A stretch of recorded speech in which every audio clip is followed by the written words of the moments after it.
50 cents. That is the exact retail value of a standard box of sodium bicarbonate. A simple white crystalline powder, harmless. It sits on kitchen shelves. It makes dough rise, but at an altitude of 5,000 meters, in the freezing, oxygen-starved atmosphere of the Himalayas. This 50-cent powder was weaponized.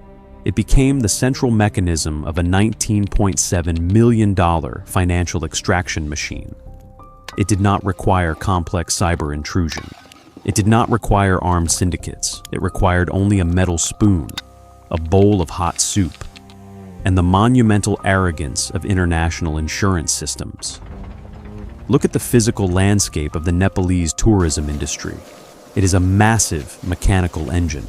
1.2 million foreign individuals cross the national borders annually. Out of this biological mass, approximately 300,000 people isolate themselves on extreme, high-altitude trekking routes. The Annapurna Circuit, the Langtang Valley, the Manaslu region, the Everest Base Camp Trail. These are harsh, unforgiving geographic zones. The human body degrades rapidly here. Because of the extreme physiological risks, a rigid financial infrastructure was established. It is the backbone of the entire national economy. Almost every single international trekker is mandated by law or logic to purchase premium travel insurance. Hidden deep within the dense text of these policy documents is a specific highly lucrative clause, the Helicopter Rescue Extraction Clause. A single emergency flight descending from these peaks guarantees an automatic payout of tens of thousands of dollars. The multinational insurance corporations built this financial safety net based on a critical flaw. They assumed a baseline of human morality. They calculated risk based on the assumption that a distress call inherently equaled a genuine physical emergency. This was their blind spot. A massive gaping vulnerability in a multi-billion-dollar architecture. They created an automated system that dispensed unlimited cash upon the mere presentation of medical symptoms. They never deployed ground-level verification mechanisms. They never sent independent auditors up the mountain. They simply processed the paperwork. They just paid the invoices. The local trekking companies observed this blind spot. They mapped the vulnerability. Since at least 2019, fragmented reports hinted at low-level collusion. Scattered instances of trekkers and guides faking physical exhaustion. A mutual agreement to secure a free helicopter ride down the mountain instead of enduring the grueling descent on foot. It was a minor, localized abuse of the system. But between the years 2022 and 2025, the operational blueprint mutated. The scale expanded. The tourists were no longer willing co-conspirators. They were systematically demoted to the status of raw material, unwitting biological hosts for financial fraud. The extraction process became industrialized. It began in the administrative offices in Kathmandu, weeks before any heavy boots touched the Rocky Mountain trails. Step 1 of the domino chain: target selection. The syndicate did not operate blindly. The trekking agencies did not pick the weak, the elderly, or the physically unfit. That would be a statistical liability. A genuine medical emergency produces chaos. Chaos disrupts the timeline of a controlled scam. Instead, they actively intercepted and analyzed the digital insurance portfolios of their incoming clients. They filtered out the budget travelers. They filtered out those with limited coverage caps. They specifically isolated the individuals holding premium comprehensive medical evacuation coverage. A completely healthy climber equipped with a top-tier insurance policy was the absolute perfect target. They were marked. Their financial extraction worth was verified and calculated in advance. The syndicate knew exactly how much cash could be drained from their specific policy before the client even boarded a plane to Nepal. Once the high-value target was locked, the physical phase of the operation commenced. The victim was handed over to the field operatives, the guide, the Sherpa, the very individual hired, trusted, and paid to protect the climber from the lethal hazards of the mountain. This protector was secretly activated as the executioner. The target was isolated. They were led up the trails, moving further and further away from communication grids, medical facilities, and objective observers. They walked willingly into a geographic trap, carrying the exact financial key the syndicate needed to unlock the insurance vaults. As the elevation increased, the atmospheric pressure dropped, oxygen levels depleted. The physical isolation became absolute. At 4,000 meters, there is no second opinion. There is no independent medical clinic to verify a diagnosis. There is only the rock, the ice, the client, and the guide. The international insurance corporations sat in air-conditioned offices thousands of miles away, completely blind to the reality on the ground. They relied entirely on the data fed to them by the people controlling the mountain. The trap was set. The financial parameters were verified. The target was biologically healthy, but financially vulnerable. The syndicate merely needed a trigger, a physical symptom severe enough to justify the deployment of a rescue helicopter. They did not need to wait for a natural disaster. They did not need to wait for a genuine physiological failure. They had a 50-cent box of sodium bicarbonate. They were about to manufacture a crisis inside the victim's own stomach. The chemical payload was deployed during mealtimes. The environment provided the perfect cover. High-altitude trekking camps are chaotic. Kitchen hygiene is rudimentary. Guides possessed unrestricted access to the client's food supply. They laced the meals with massive quantities of baking, soda. They mixed it into the hot tea. They stirred it into the dalbat. Sometimes they bypassed the food entirely. They administered unidentified pills and forced the client to consume abnormal volumes of drinking water. The biological reaction was immediate and violent. The human stomach is not designed to process bulk alkaline powders. Severe abdominal pain locked the victim's core. Extreme nausea paralyzed their movement. Uncontrollable vomiting purged their system. At sea level, this is recognized as basic food poisoning. But at an elevation of 5,000 meters, these exact physiological reactions perfectly mimic the onset of acute high-altitude sickness. The guide knew this biological overlap.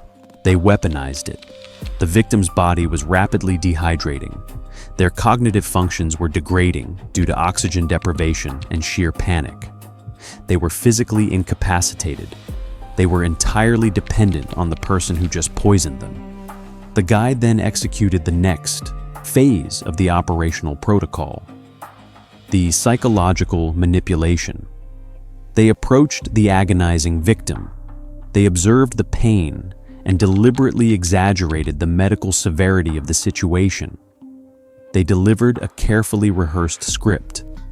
They stated the condition was critical. They stated it was life-threatening. They stated a helicopter evacuation was mandatory and could not wait for the morning light. The target was isolated on a freezing ridge. The target was terrified of organ failure. The target lacked the physical capability to seek a second medical opinion. Under extreme physiological distress, the victim surrendered. They verbally agreed to the extraction. The guide reached into their jacket. They pulled out a satellite phone. They triggered the distress signal. This phone call did not route to a government rescue coordination center. It transmitted directly to a pre-selected helicopter charter company actively participating in the syndicate. The rotary blades spun up on the tarmac in Kathmandu. The physical extraction was merely the visual cover operation. The true objective was the financial paperwork. The helicopter navigated the treacherous mountain coordinates. They loaded the poisoned client into the cabin. They flew them down to the capital city. Now observe the financial alchemy, the sheer mathematical audacity of the fraud. A standard commercial helicopter flight from Kathmandu to the Lukla airstrip operates on a fixed mechanical cost. The actual market value of this specific aviation service is $2,500. This covers fuel pilot wages and machine wear. But the moment the distress signal was logged, that flight was reclassified as a life-saving medical emergency. The helicopter company generated a fraudulent invoice. They manipulated the flight logs. They artificially inflated the service charges across every single line item. They stamped a new absolute number on the document. $31,000. A Dossier, staggering profit margin generated completely out of thin air. But the international insurance companies required hard medical proof. They needed clinical verification to authorize the $31,000 wire transfer. The syndicate had engineered a precise mechanism for this final hurdle. The helicopter did not drop the victim at a random public hospital. The flight path was strictly predetermined. They landed at a specific medical facility, fully integrated into the fraud network. The hospital administrators received the bewildered client. They processed the individual through their emergency wards. They generated entirely fabricated medical records. Corrupt doctors falsified diagnostic reports. They formally documented severe altitude sickness. They medically justified the emergency airborne extraction on official hospital letterheads. They printed fake medical receipts detailing treatments that never occurred. The paper trail was now pristine. It was legally watertight. The forged medical dossiers and the grossly inflated aviation invoices were bundled together. They were transmitted electronically to the automated processing centers of multinational insurance corporations. The digital systems scanned the documents. The parameters matched the policy clauses. The funds were automatically released. $31,000 wired across international borders in a matter of hours. And then the cash was systematically dismantled and distributed. Everyone in the logistical chain took a predefined cut. The hospital executives secured their percentage for fabricating the medical charts.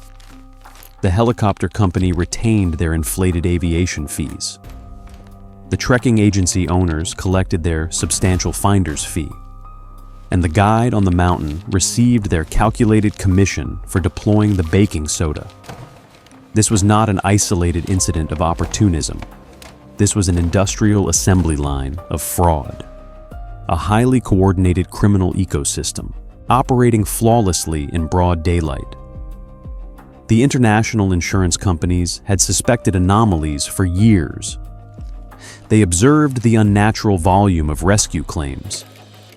They threatened to terminate coverage in Nepal entirely due to these persistent irregular invoices. But without aggressive local enforcement, the syndicate simply accelerated their extraction rate. The administrative machinery of the fraud kept spinning. The system seemed physically impenetrable. Then the final domino fell. It was not pushed by a high-ranking government auditor. It was triggered by a localized youth whistleblower group. On September 26, 2025, a collective known as Deshbakta Genzi filed a formal complaint. This single document forced the Central Investigation Bureau of Nepal to finally mobilize. The CIB initiated a massive coordinated sting operation. They deployed undercover investigators into the trekking agencies. They raided corporate offices. They seized financial hard drives and server data. The intense investigation consumed 2.5 months of continuous tracking.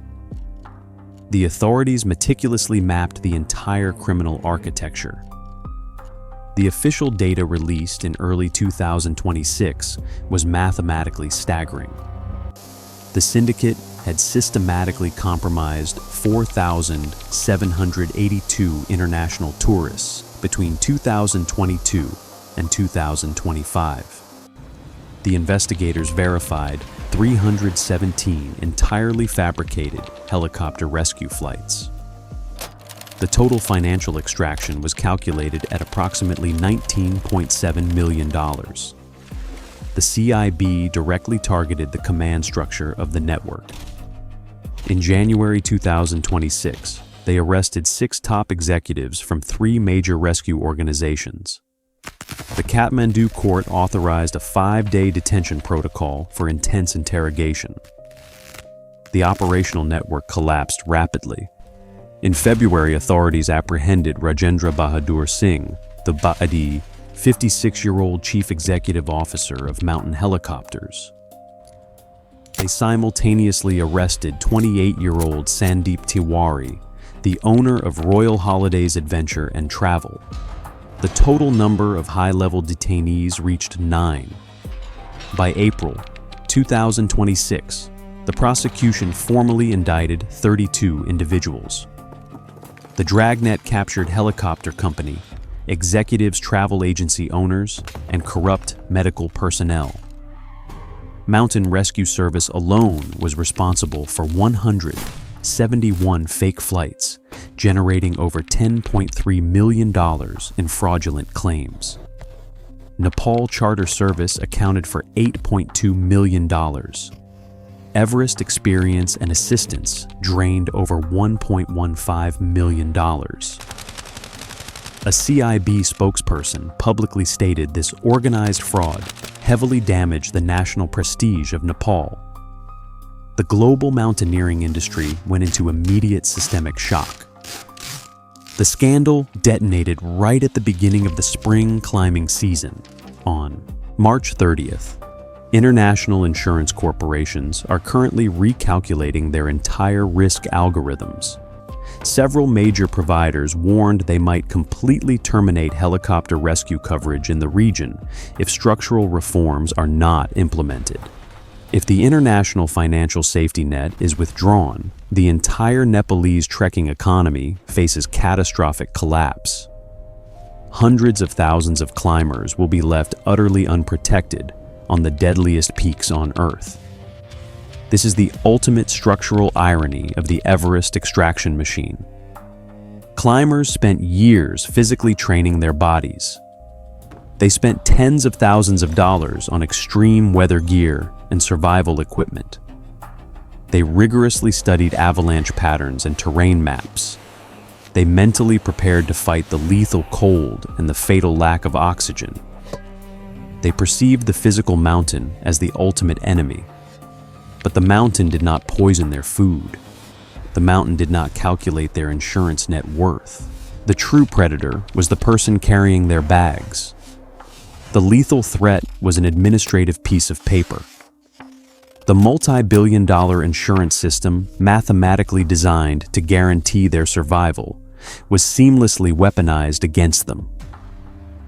The greatest vulnerability in the global extreme sports industry was fundamentally breached using a 50-cent box of kitchen powder.